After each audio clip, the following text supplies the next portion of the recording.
आप सभी के अपने परिवार अड्डा 24/7 में हार्दिक स्वागत करता हूं। आप सभी लोगों के लिए एक नई वैकेंसी, एक नई अपॉर्चुनिटी लेकर मैं आप लोग के समक्ष आ चुका हूं। पुलिस में आ रही है आप लोग की, पुलिस बोले तो राजस्थान पुलिस के अंदर आ रही है आप लोग के लिए कांस्टेबल की बम्पर भर्ती इसीलिए है क्योंकि 8,000 9,000 जब वैकेंसीज आती हैं ना कहीं पर भी, तो ये अपने आप में काफ़ी बड़ा नंबर होता है किसी भी नोटिफिकेशन के लिए। तो अगर हम लोग यहाँ पर बात करने की कोशिश करें तो देखो, कार्यालय महानिदेशक पुलिस राजस्थान जयपुर की तरफ से कांस्टेबल भर्ती हेतु विज्ञप्ति वर्ष 2025, राजस्थान पुलिस अधीनस्थ सेवा नियम इतने के भाग इतने जो भी है कि कांस्टेबल, सामान्य, चालक और बैंड, यानी जो कांस्टेबल का रिक्रूटमेंट आ रहा है बेटा, इसमें 3 प्रकार की पोस्ट हैं। एक तो कांस्टेबल का जनरल, जो सिंपली जनरल की पोस्टिंग होगी आप लोग की, कांस्टेबल का जो काम होता है। दूसरा है चालक, यानी जो ड्राइवर, जिनको ड्राइविंग भी आती होगी। और तीसरा जो है वो है बैंड, ठीक है ना। तो ये 3 लेवल्स में आप लोग की क्या निकाली गई है बेटा, वैकेंसी निकाली गई है आप लोगों की। डन है। चलिए, अगर हम लोग इसकी यहां पर बात करने की कोशिश करें, यह आवेदन पत्र online RajComp info service limited RISL द्वारा संचालित समस्त ई मित्र कियोस्क, जन सुविधा केंद्र CSC एवं विभाग की वेबसाइट पर विज्ञप्ति समाचार पत्रों में प्रकाशित होने के पश्चात दिनांक 28 तारीख से, यानी इसके जो फॉर्म भरे जाना स्टार्ट होंगे वो 28 अप्रैल से स्टार्ट हो जाएंगे फॉर्म भरे जाना आपके, ठीक है ना। यानी आपके फॉर्म भरे जाने की जब हम लोग बात करते हैं तो आपके दिमाग में पहली डेडलाइन ये होनी चाहिए कि 28 तारीख से फॉर्म स्टार्ट होंगे और 17 मई फॉर्म को भरने की लास्ट डेट है, ठीक है ना। यहां तक की बात समझ में आ गई, अच्छे से क्लियर हो गए, डन है। उसके बाद अगर हम लोग यहां पर बात करने की कोशिश करें, बोला है आवेदकों को सलाह दी जाती है कि ऑनलाइन आवेदन की अंतिम दिनांक का इंतजार किए बिना समय सीमा में ऑनलाइन आवेदन करें। आवेदन पत्र भरने की अंतिम तिथि के पश्चात दिनांक 18/5 से 20/5 यानी 18 से 20 तक, यानी 3 दिन आवेदन पत्र में संशोधन, त्रुटि सुधार हेतु वेबसाइट पर लिंक उपलब्ध कराया जाएगा। और उसके लिए जो एक निर्धारित शुल्क है 300 रुपए का। यानी अगर आपने फॉर्म भरने में किसी प्रकार की कोई गलती कर दी तो आप उसको सही कर पाओगे, लेकिन उसके लिए आपको 300 रुपए की फीस पे करनी पड़ेगी एक, ठीक है ना।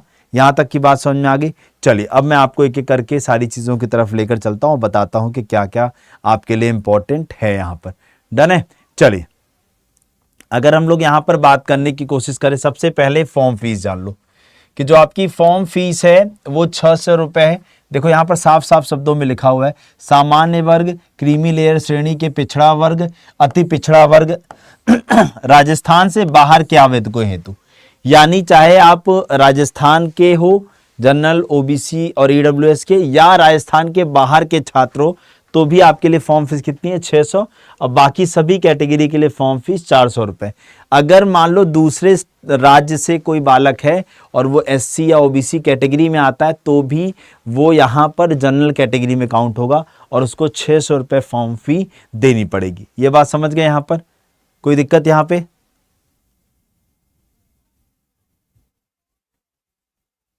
चलिए, अब मैं आप लोगों को लेकर चलता हूं भर्ती के रिक्त पद और सारी चीज़ों की तरफ कि क्या क्या इंपॉर्टेंट डेट हैं, कौन भर सकता है, क्या है सारी चीज़ें, ठीक है ना।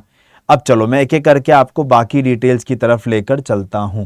यहां पर जो बेटा वैकेंसी निकाली गई है वो कई अलग अलग पार्ट्स में निकाली गई है, ठीक है ना। चलो अब यहां आ जाओ, भर्ती हेतु पात्रता, योग्यता और छूट। भारतीय नागरिक ये सब होना जरूरी है। यहां देखो, मान्यता प्राप्त स्कूल शिक्षा बोर्ड से सीनियर सेकेंडरी या 12वीं कक्षा या समकक्ष परीक्षा उत्तीर्ण हो, यानी आपने अगर 12वीं का एग्जाम पास कर रखा है then you all are eligible. अगर आपने 12th का एग्जाम पास कर रखा है तो आप सभी लोग एलिजिबल हो फॉर्म को भरने के लिए, ठीक है ना। आई बात समझ में। अब उसके बाद आ जाओ यहां पर, जब हम एज की बात करते हैं बेटा, जब हम किसकी बात करते हैं बेटा, एज की, तो एज काउंटिंग 1 जनवरी 2026 पर होने वाली है। बोला है कांस्टेबल सामान्य / बैंड की जब हम बात करते हैं तो उसके लिए देखो यहां पर एज लिखने का तरीका अलग है।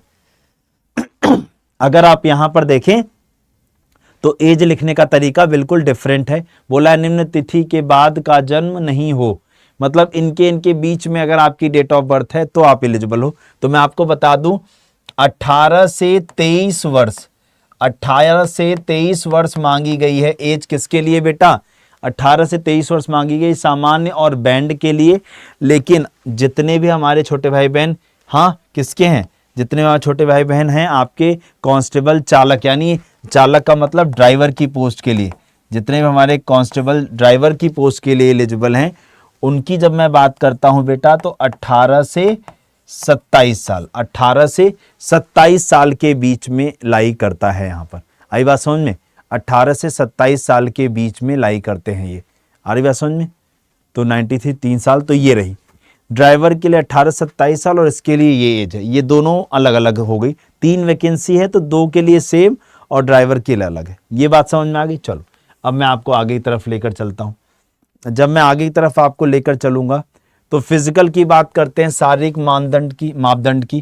तो पुरुषों आपकी हाइट 168 सेंटीमीटर होनी चाहिए और महिलाओं आपकी हाइट 152 सेंटीमीटर या उससे ज़्यादा होनी चाहिए, उससे कम नहीं होनी चाहिए, ठीक है ना। उसके बाद आप लोग का चेस्ट चेक किया जाएगा पुरुषों, बिना फुलाए 81 और फुलान के बाद 86 सेंटीमीटर, ठीक है ना। बाकी महिलाओं के लिए ये बात लागू नहीं होती है, डन है। बाकी के लिए छूट मिलेगा, वो आपका वहां पर मेंशन किया गया है। चलिए देन उसके बाद अगर हम लोग यहाँ पर बात करने की कोशिश करें तो इम्पोर्टेंट आपके लिए क्या है, भर्ती कैसे होगा, यानी क्या प्रोसेस है सिलेक्शन का। तो जब हम इसकी बात करते हैं बेटा ध्यान से देखना, तो आपका परीक्षा का चरण क्या होने वाला है। एक लिखित परीक्षा होगी जो को OMR बेस्ड होने वाली है। तो कांस्टेबल सामान्य के लिए अलग होगी, कांस्टेबल चालक की और कांस्टेबल बैंड, हाँ। तो जिसमें से सामान्य और चालक के लिए तो परीक्षा होगी, लेकिन कांस्टेबल बैंड के लिए एग्जाम नहीं होगा, एक स्टेप। दूसरा स्टेप है शारीरिक दक्षता मापतौल परीक्षा, यानी PET PST। जब हम इसकी बात करते हैं तो ये कांस्टेबल के लिए होगी क्वालिफाइंग नेचर की, कांस्टेबल चालक के लिए भी होगी क्वालिफाइंग नेचर की, ऐसे ही कांस्टेबल बैंड के लिए भी होगी क्वालिफाइंग नेचर की। इन तीनों पे ये परीक्षा होनी है। उसके बाद प्रोफिशिएंसी टेस्ट क्या होता है, कांस्टेबल की पोस्ट के लिए लागू नहीं होगा। 30 नंबर का होगा चालक के लिए, यानी ड्राइवर जो होगा उसका स्किल टेस्ट होगा, उससे गाड़ी चलवा के और सारी चीज़ें देखी जाएंगी यहाँ पर, ठीक है। और जो बैंड वाला बालक हो बंदा होगा उसको बैंड की इंफॉर्मेशन या बैंड बजवा के देखा जाएगा। और उसके बाद अगर आपके पास NCC या होमगार्ड रहे हैं आप, तो उसके लिए कांस्टेबल में आपको फ़ायदा मिलेगा, जनरल में बाकी किसी पोस्ट में कोई फ़ायदा नहीं मिलेगा। इससे पता है अंकों का योग देख लो तो कांस्टेबल की कुल परीक्षा 170 अंकों की होगी। वैसे तो ये 150 नंबर की है, ये 20 अंक का फायदा उसको मिलेगा जिसने NCC कर रखा होगा या होमगार्ड वगैरह से बिलोंग करता होगा। बाकी कांस्टेबल ड्राइवर की जब हम बात करते हैं तो 150 और 30 180 ये सबका चेक होगा। और कांस्टेबल बैंड की बात करो तो खाली 30 नंबर की जो ये स्किल परीक्षा होनी है वो पास करना है, ठीक है ना। आई बात समझ में। उसके बाद जो लिखित परीक्षा होगी उसका क्या प्रारूप होने वाला है, तो लिखित परीक्षा के अंदर अगर हम लोग देखें यहाँ पर तो 3 हिस्से हैं, मतलब 3 पार्ट हैं। पहला है तार्किक योग्यता, विवेचना, सामान्य गणित एवं कंप्यूटर का सामान्य ज्ञान, यानी रीजनिंग, मैथ्स और कंप्यूटर, ये 3 सब्जेक्ट 60 क्वेश्चन 60 नंबर का आएगा। एक क्वेश्चन 1 नंबर का है। नेगेटिव मार्किंग की जब हम लोग बात करते हैं तो नेगेटिव मार्किंग की जब हम बात करते हैं तो वो 0.25 की नेगेटिव मार्किंग यहाँ पर होती है। डन है यहाँ तक की बात। चलो अगला देखो। अगला यहाँ पर बात करने की कोशिश करें तो सामान्य ज्ञान, सामान्य विज्ञान, सामाजिक विज्ञान, समसामयिक विषयों पर तथा महिलाओं एवं बच्चों के अधिकारों व उनके लिए राजस्थान सरकार द्वारा प्रचलित सरकारी योजनाएं व संस्थाओं के संबंध में जानकारी। तो 45 क्वेश्चन 45 नंबर का हो जाएगा। उसके बाद राजस्थान के इतिहास, संस्कृति, कला, भूगोल, राजनीति, हाँ एवं आर्थिक स्थिति इत्यादि 45 क्वेश्चन 45 नंबर, यानी 150 नंबर का ये पेपर है जो कांस्टेबल चालक और कांस्टेबल सामान्य के लिए एलिजिबल है, ठीक है। आपको कुल 2 घंटे का समय दिया जाएगा इस पेपर को करने के लिए। और ये पेपर कैसा होगा बेटा, ऑफलाइन होगा। ये लिखित परीक्षा ना, ये कैसा होगा बेटा, ऑफलाइन होगा। यहाँ पर समझ में आ रही बात, डन है। चलो तो मैंने यहाँ तक की सारी बात बता दी। अब मैं आप लोग को देखो OMR बेस्ड लिखित परीक्षा, OMR बेस्ड हाँ टेस्ट होगा, ठीक है।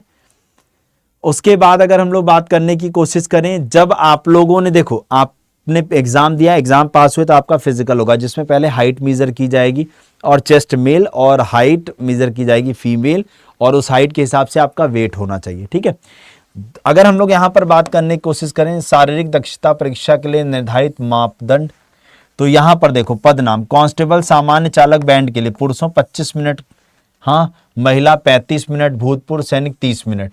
हाँ, यहाँ पर क्या है, 5 किलोमीटर की एक दौड़ होनी, देखो लिखा है ना, समस्त अभ्यर्थियों को शारीरिक दक्षता परीक्षा में उत्तीर्ण होने के लिए 5 किलोमीटर दौड़ इतने समय में पूरा करना होगा। तो आपके सामने मैंने ये भी बता दिया कि कितने कितने टाइम में आप लोग का जो है वो दौड़ पूरा होगा यहाँ पर, ठीक है ना। तो ये एक था अपडेट। अब इसी पीडीएफ के नोटिफिकेशन में जब मैं आपको आगे की तरफ लेकर चलूंगा तो लास्ट में आप लोगों को सारी वैकेंसीज के लिए टेबल दिया हुआ, ये देखो जो ये टेबल है, जैसे कांस्टेबल भर्ती 2025 हेतु रिक्त पदों की स्थिति, कांस्टेबल सामान्य नॉन टीएसपी, तो ये क्या है ये समझो। तो देखो यहाँ पर कांस्टेबल जनरल नॉन टीएसपी में टोटल 6456 वैकेंसी है, कांस्टेबल ड्राइवर नॉन टीएसपी में 412 वैकेंसी है, कांस्टेबल बैंड नॉन टीएसपी में 71 वैकेंसी है, कांस्टेबल जनरल टीएसपी में, ये नॉन टीएसपी था ये टीएसपी है तो 1162 वैकेंसी है, कांस्टेबल ड्राइवर टीएसपी में 47। तो इस हिसाब से कुल जो पद आए हैं वो 8148 पद यहाँ पर निकाले गए हैं। एक बात मैं आप लोग को बता दूं बेटा, इसको हर राज्य का बच्चा भर सकता है, चूंकि ये राजस्थान गवर्नमेंट एग्जाम कंडक्ट करेगी तो जो जीएस का पेपर आएगा उसमें राजस्थान जीएस का रोल ज़्यादा होगा। तो आप कोई भी एक बुक ले सकते हैं जिसमें राजस्थान जीएस के बारे में आपको बताया गया हो या राजस्थान जीएस की कंप्लीट इन्फॉर्मेशन आपको मिल जाए, डेफिनेटली आप पेपर निकाल सकते हो, क्योंकि रीजनिंग वही आने वाली है, मैथ्स वही आने वाली है, बाकी जीएस का पार्ट वही है, खाली आपको एक एक्स्ट्रा जो यहाँ पर पढ़ना है वो है राजस्थान जीएस का पार्ट। समझ में आ रही बात। मैं आपको इसका सिलेबस भी दिखा देता हूँ ताकि आप लोग थोड़ा सा अच्छे से समझ सको। देखिए जो आपका 150 नंबर का आपका पेपर है ना, अब यहाँ पर देखो तो general knowledge, social studies, current affairs की बात अगर हम लोग करते हैं तो knowledge of law and regulation regarding crime agent, women and crime, ठीक है ना, रीजनिंग एंड कंप्यूटर। तो कुल मिला के आपका बेसिक वही सिलेबस है जो आप लोग का आप SSC, UP police, Bihar police के एग्जाम्स के लिए पढ़ते हो। रीजनिंग के लिए मैं आपको एक बात कह सकता हूं, अगर आपको रीजनिंग टॉपिक वाइज पढ़नी है, रीजनिंग अगर टॉपिक वाइज पढ़नी है तो रोज सुबह 10 बजे एसएससी अड्डा, रोज सुबह 10 बजे कहाँ पर बेटा, एसएससी अड्डा 24/7 यूट्यूब चैनल पे मेरी टॉपिक वाइज रीजनिंग चलती है। टॉपिक वाइज रीजनिंग की यूट्यूब क्लास चलती है रोज सुबह 10 बजे एसएससी अड्डा 24/7 के यूट्यूब चैनल पे, उसे आप सब लोग जरूर देखना शुरू करिए। सभी लोग मिलकर के चैनल को सब्सक्राइब कर लीजिए और अगर अभी भी कोई डाउट रह जाता है तो आप मेरे से यहाँ पर कमेंट बॉक्स में कमेंट करके पूछ सकते हैं। चैनल को सब्सक्राइब करने के साथ साथ वीडियो को लाइक करना है और आपके कमेंट बॉक्स में गूगल फॉर्म लगा है, आप उसे भी भर दें ताकि आप लोग के जो भी डाउट्स हो उसको हमारी टीम आपको कॉल करके क्लियर कर दे, ठीक है। और जो डाउट हो इस वीडियो के नीचे भी आप कमेंट करके पूछ सकते हैं, मैं और मेरी टीम उसे रिप्लाई जरूर करेगी। Thank you so much. जय हिंद, जय भारत। देखो बेटा, जिनका रिजल्ट नहीं आया है 12th का वो अभी नहीं भर पाओ, क्योंकि देखो जो फॉर्म की लास्ट डेट है उससे पहले अगर रिजल्ट आ जाता है तो आप फॉर्म भर सकते हो, क्योंकि 28 अप्रैल से फॉर्म भरा जाना स्टार्ट होगा और 17 तारीख आई थिंक लास्ट डेट है। तो उससे पहले अगर फॉर्म रिजल्ट आ जाता है तो आप अप्लाई कर